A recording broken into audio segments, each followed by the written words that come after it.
Baik, Assalamualaikum warahmatullahi wabarakatuh. Selamat siang. Jadi siang hari ini kita akan belajar ya.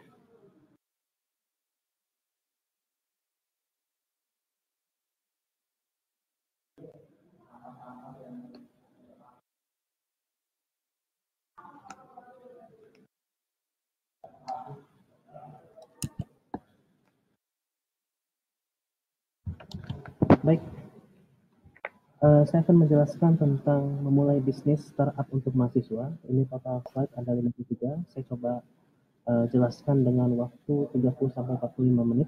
Ya.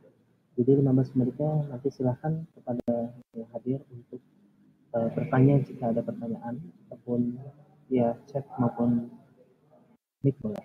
Ya. Baik, kita mulai. Pertama, ini judul besarnya adalah memulai bisnis startup untuk mahasiswa.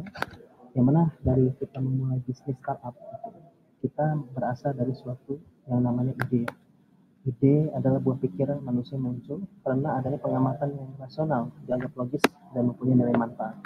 Jadi ide ini bisa muncul dari mana saja ya, dari seminar ilmiah, kemudian brainstorming antar anggota, kemudian antar kelompok, kemudian antar pengusaha dan sebagainya. Lalu ide itu bisa datang dari hobi kita, passion kita sehari-hari. Kemudian dari saat kita berangkat dari rumah ataupun setelah kita berkegiatan di luar, itu bisa muncul berbagai ide yang masuk ke dalam pemikiran kita.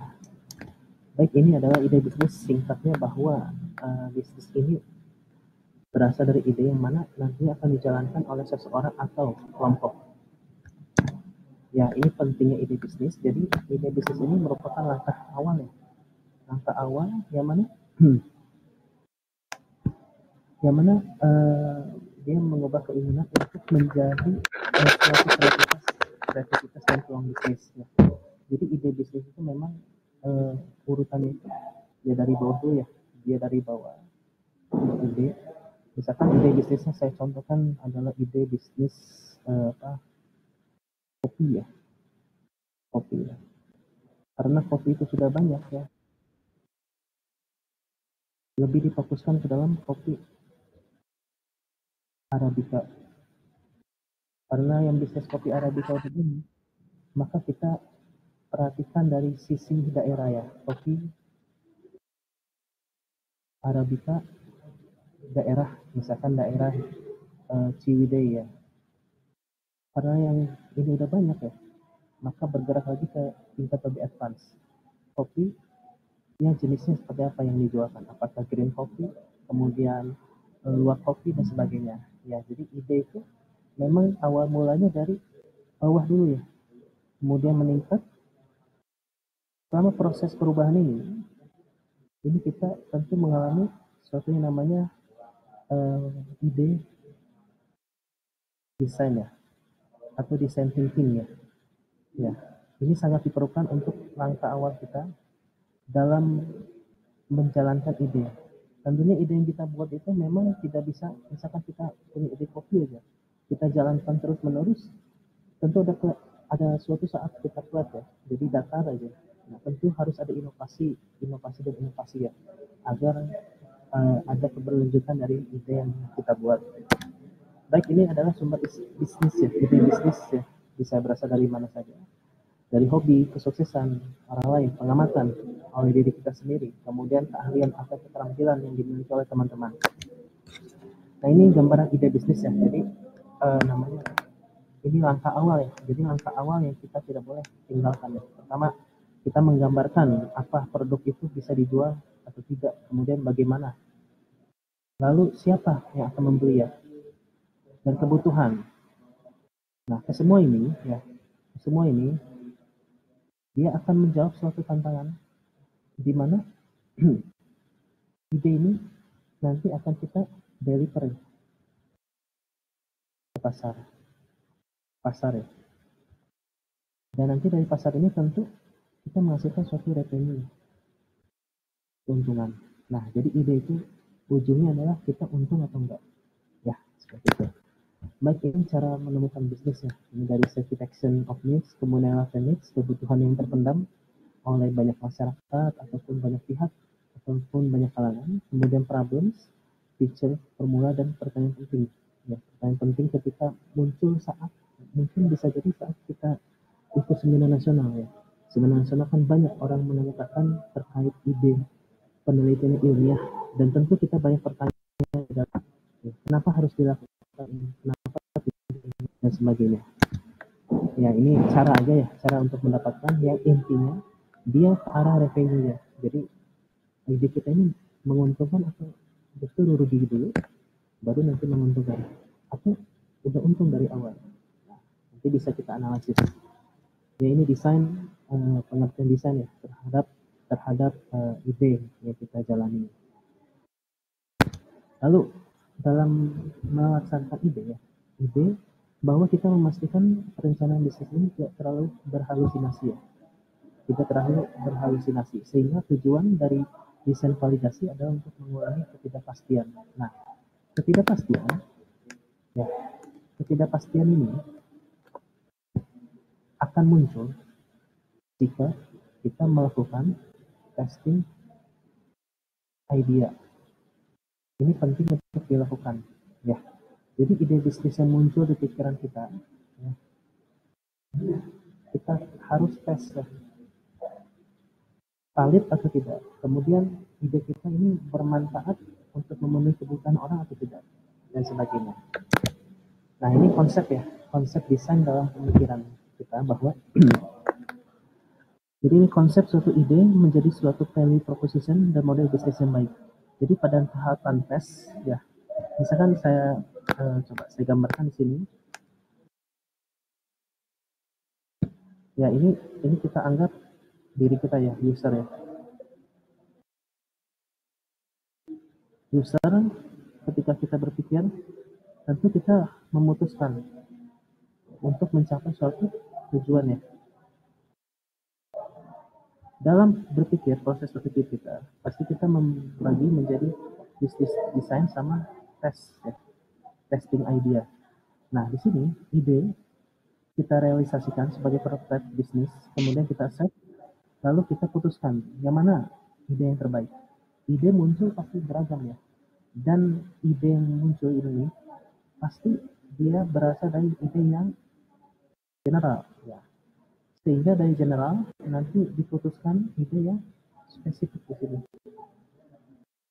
Ya, spesifik.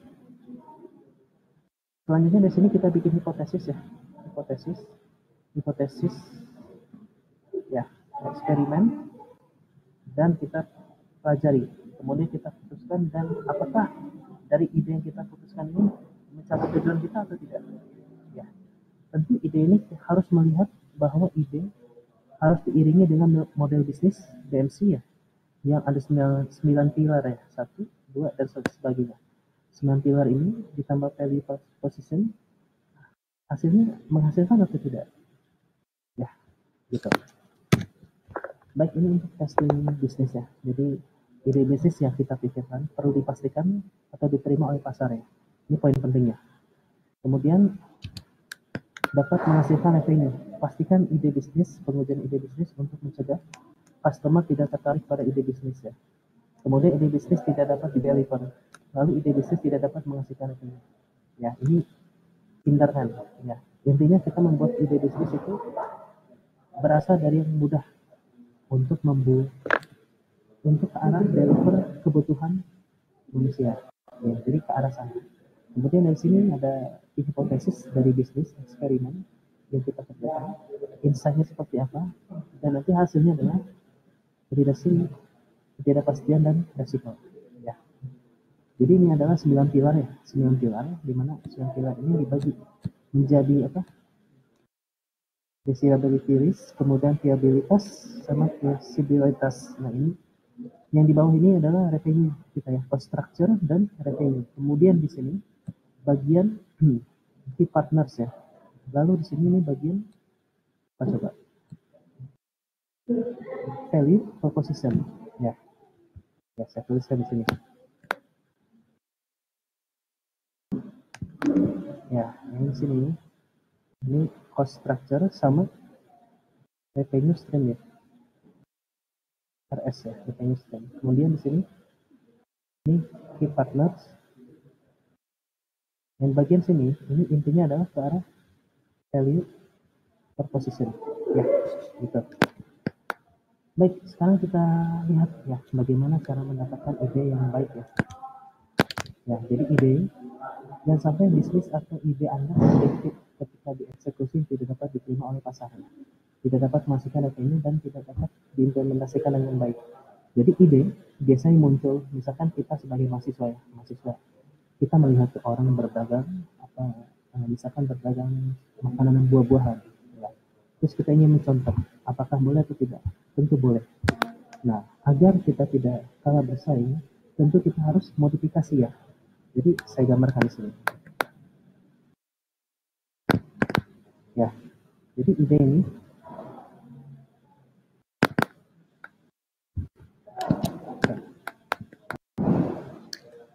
oh baik, suara tidak terlalu jelas. Oke, boleh nanti di mention ya di mic ya, di mic ya.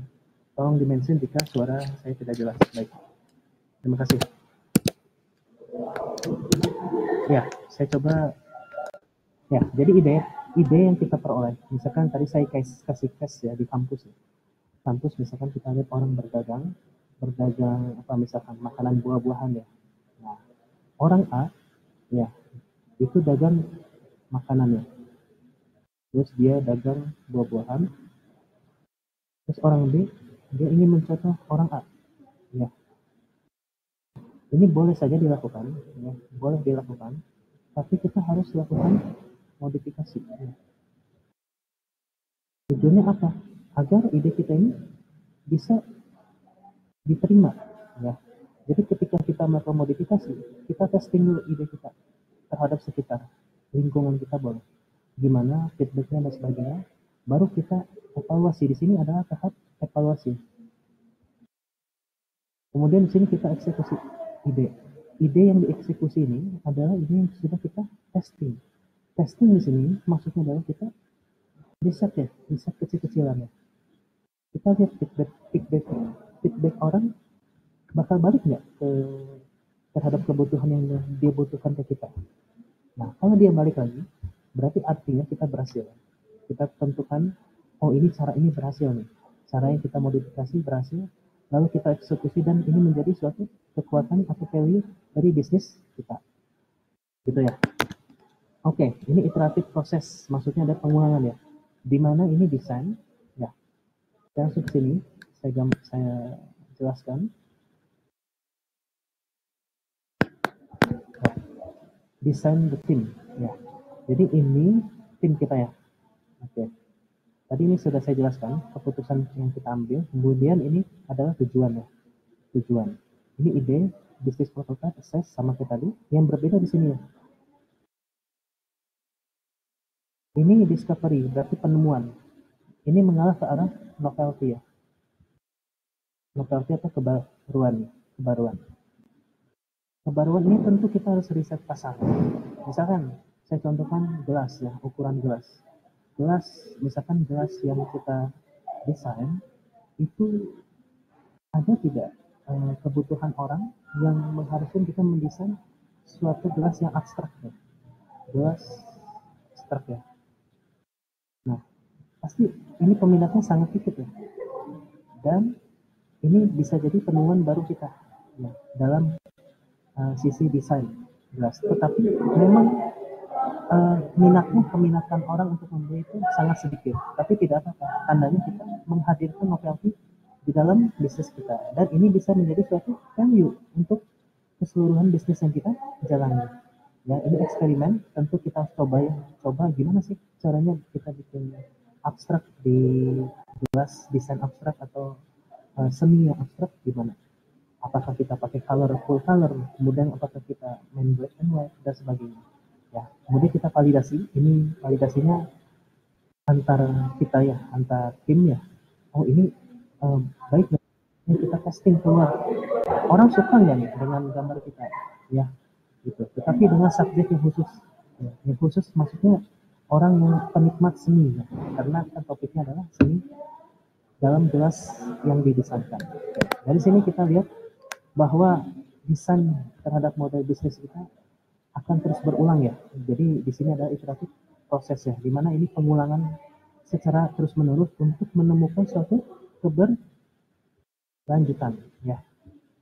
Oke, baik itu. Ya, ini selanjutnya adalah desain.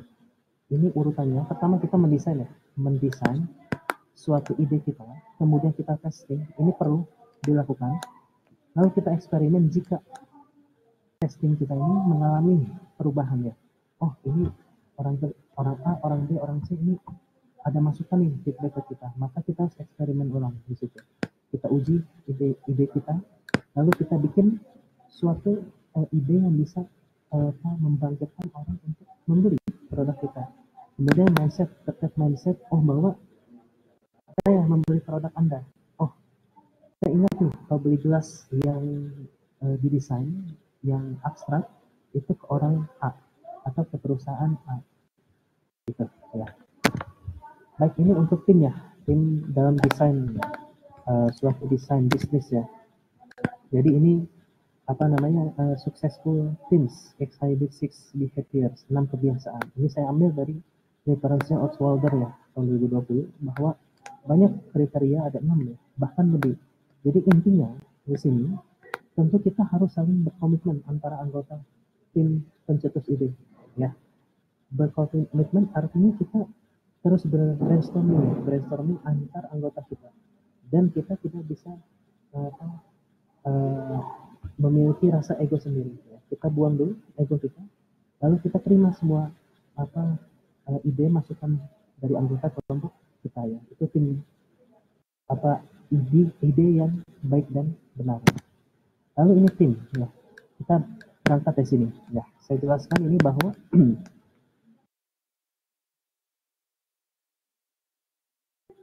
ya, saya jelaskan ini di sini adalah kita ya sendiri. Misalkan saya punya ide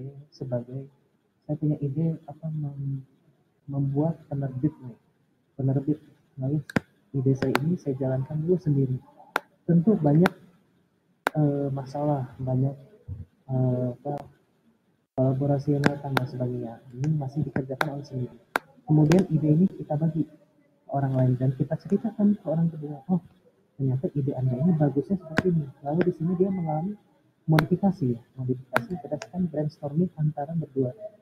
Ya, dari ide yang runyam kayak gini, terus kita brainstorming, akhirnya kita membentuk pola sesuai dengan berkembangnya dan berjalannya waktu, bertambahnya tim dan sebagainya. Jadi progres kita memang bisa kita katakan bahwa dari waktu ke waktu ini menemukan kecocokan untuk produk di pasar atau tidak. Ini membangun skala yang benar, kemudian kita melakukan eksperimen dan sebagainya ya. Ini untuk membentuk suatu tim. Kemudian ini desain environment, di mana tim membutuhkan lingkungan yang mendukung untuk menjajaki peluang bisnis baru ya. Jadi bisnis baru ini muncul karena kita menjalankan bisnis yang sudah pernah ada ya. Kita melakukan modifikasi, tentunya kita harus turun dan terjun langsung ya untuk mengeksekusi ide kita ini. Walaupun ide kita ini banyak yang orang lakukan, tetapi nggak apa-apa ya. Kita bisa modifikasi, terus kita eksekusi dan kita jalankan tentunya ya. Ini hanya ilustrasi saja ya untuk mentesting suatu ide. Baik, ini hanya company needs to provide ya, support, access, direction, dan lain-lain ya. Ini performance indicator dari suatu tim dan resource-nya gimana, strateginya, coaching-nya, leadership. Lalu ini alignment tim ya, bagaimana kita bisa memastikan bahwa tim kita ini selaras untuk menjalankan startup yang akan kita bikin ya.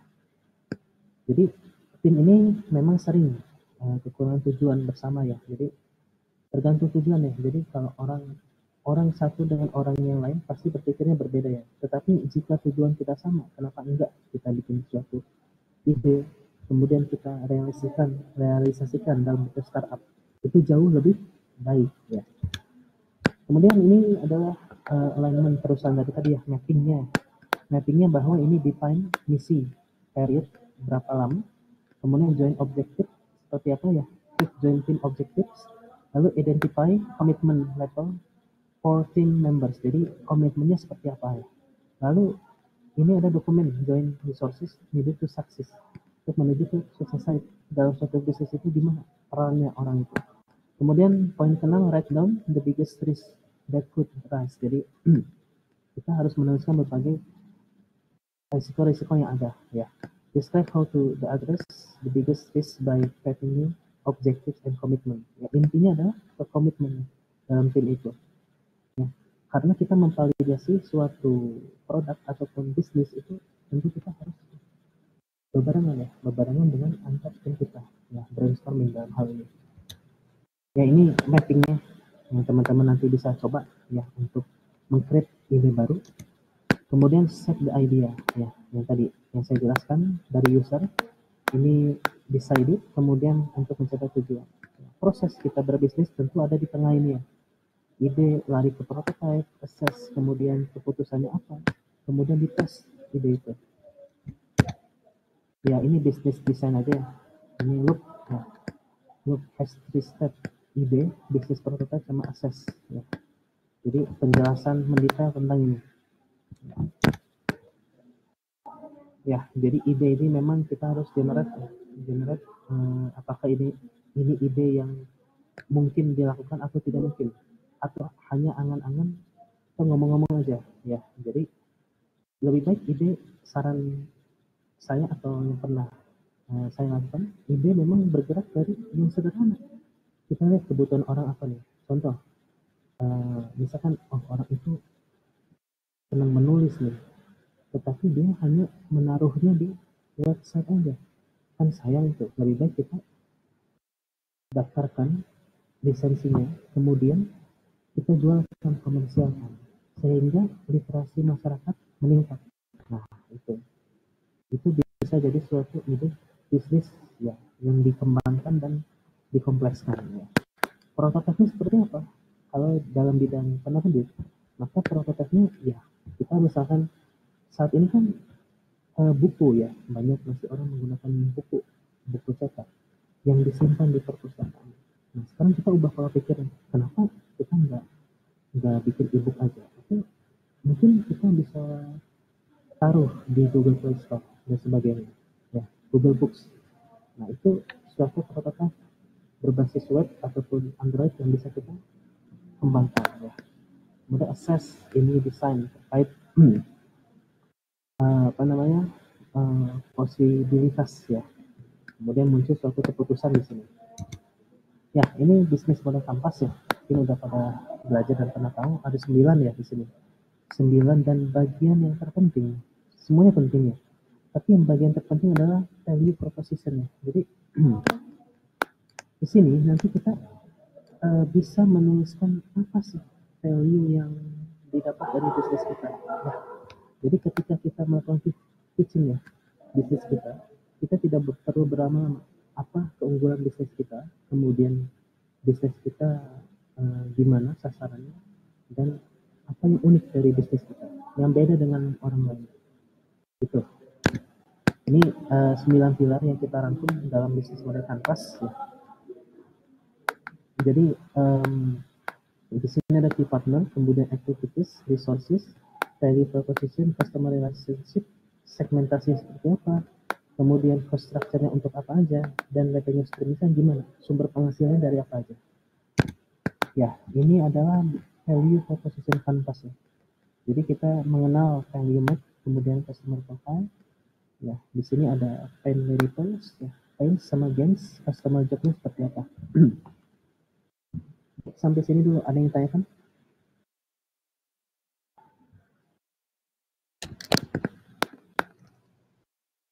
Baik, belum ada yang ditanyakan, berarti saya lanjut lagi.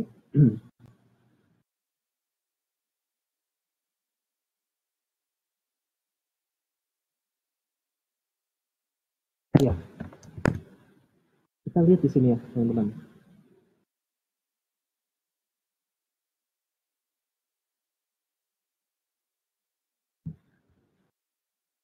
Ya, di sini value proposition canvas ya. Sebentar.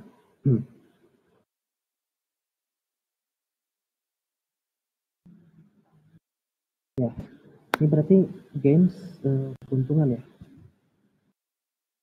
keuntungan.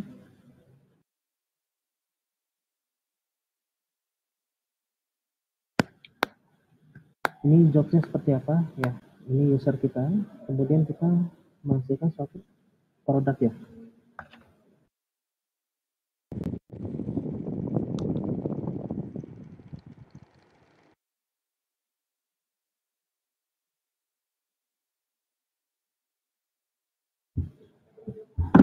Ya, jadi dari sini kita lihat bahwa apa yang terpenting ya, penting ada di sini ya. Jadi kita membuat suatu value ya,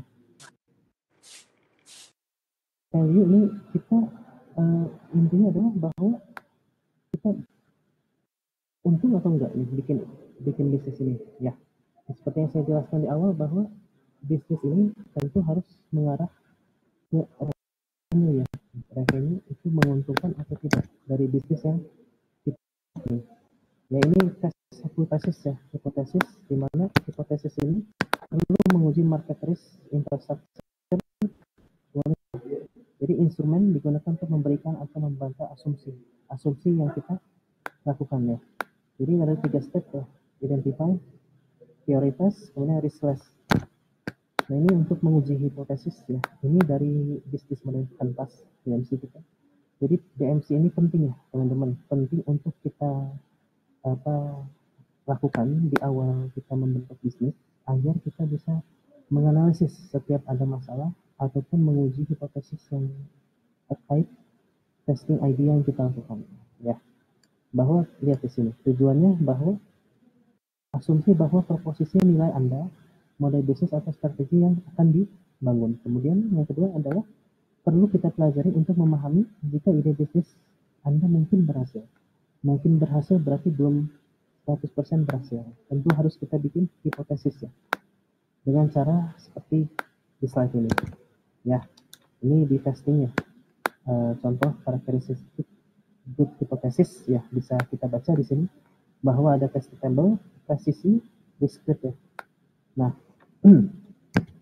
tentu dalam melakukan uji hipotesis ya, penting kita perhatikan bahwa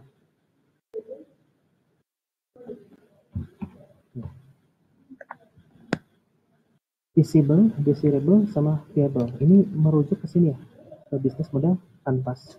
Berarti yang viable ini ke arah cost structure dan revenue stream ya.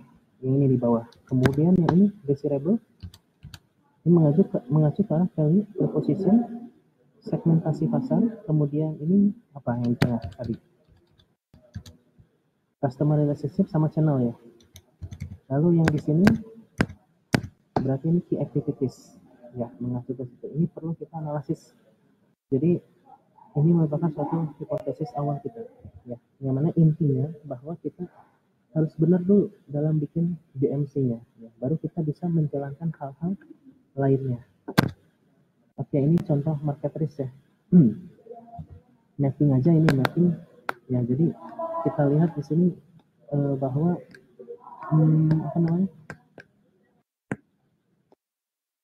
dalam melakukan hipotesis ini masih masuk ke dalam hipotesis ya.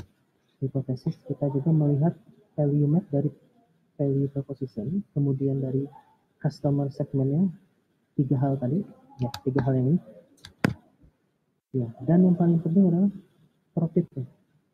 profitnya ini untuk ke arah viabilitasnya, untung atau tidak ya. Ini asumsi aja dari mappingnya. Mapping step 1 kita identifikasi hipotesis ya, terkait 3 hal tadi yang di bawah. 1, ini 1, 2, dan 3 ya. Viabilitas, visibilitas, sama visibilitas ya.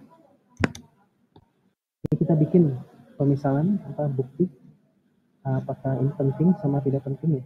Tidak ada bukti sama ada bukti dari garis berikut ya. Jadi ini tetap saya bilang ini kuadran 1, 2, 3, 4 ya gitu ya.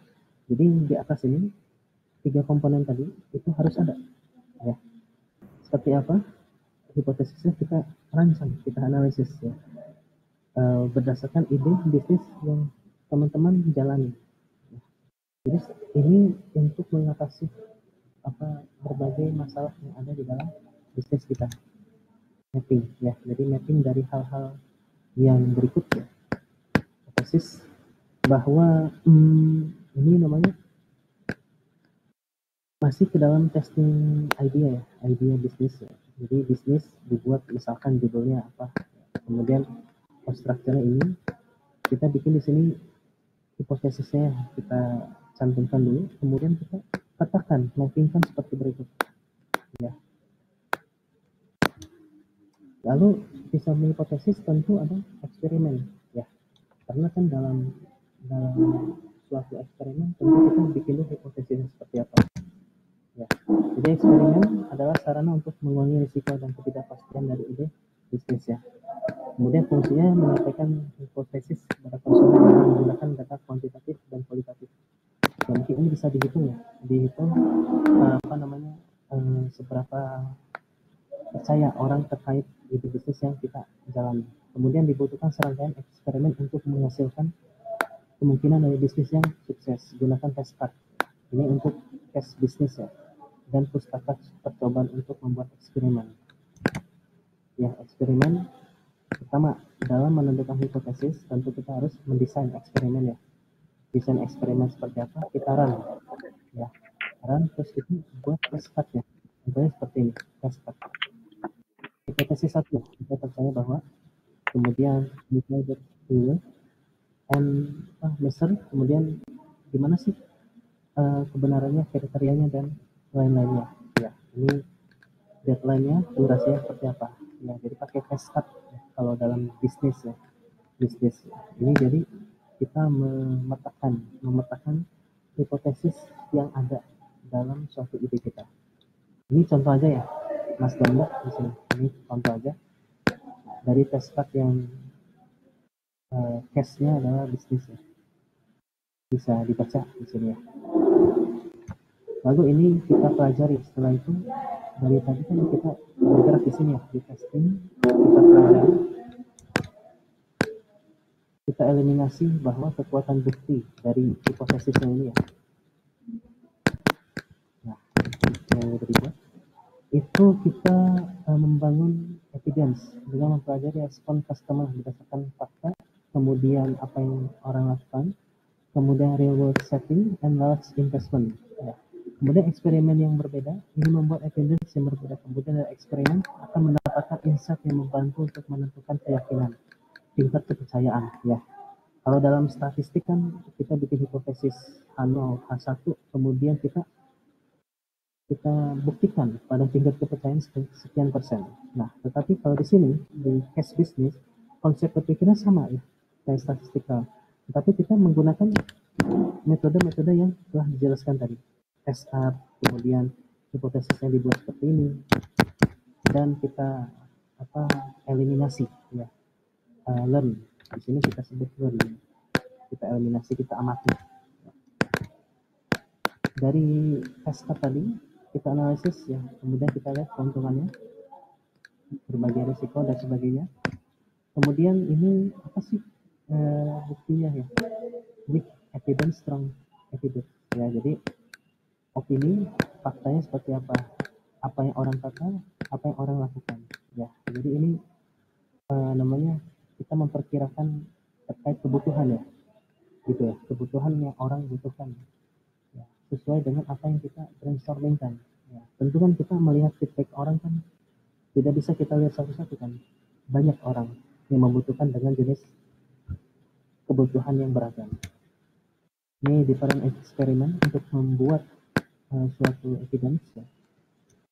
Contoh aja ini, contoh. Kemudian ini learning hub ya, isinya sama ya atau beda? Ada perbedaan ya di sini ya, sama di poin step 3 dan 4 ya, dibandingkan testing hipotesis ya.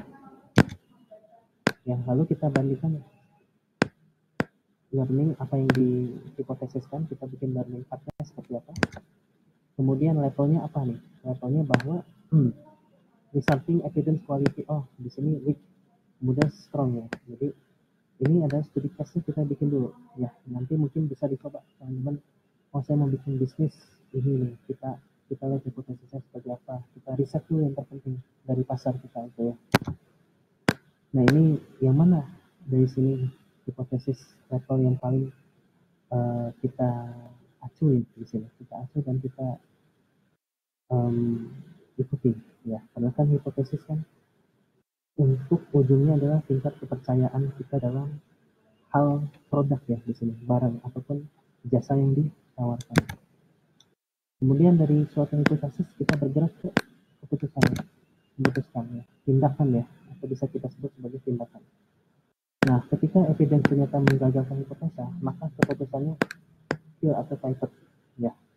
Kemudian jika ternyata evidence sejalan dengan hipotesis, maka dapat memilih persat atau melanjutkan hipotesisnya. Kalau masih belum jelas, maka dapat melanjutkan testing lagi. Jadi berulang ya di sini. Jadi ini akan berulang terus ya. Dia akan berulang terus dan dia tidak bisa sekali jalan. Tentu akan berulang kali. Baik. Sehingga nanti di decide ya, buat keputusan yang baik itu tentu kita lihat learning path-nya seperti apa ya. Di sini kita lihat apa namanya, bukti-bukti yang telah ada dari suatu hipotesis, kita putuskan di sini ya, bahwa ini baik digunakan atau tidak ya. Kalau tidak ya kita ulang lagi di sini testingnya ya. Terima kasih, ini 30 menit pas ya. Saya menjelaskan 30 menit, silakan saya membuka waktu untuk 15 menit ya, untuk sesi diskusi untuk peserta yang telah hadir.